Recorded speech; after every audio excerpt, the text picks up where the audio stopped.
Hi, my name is Amanda and this is my hair story. I like my hair quite natural. My hair is quite unruly, it's got a kind of life of its own.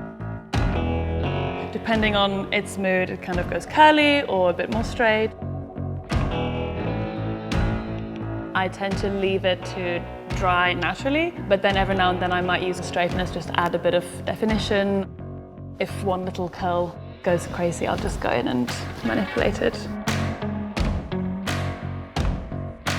Yeah, I think having a good hair day can make your day so much better.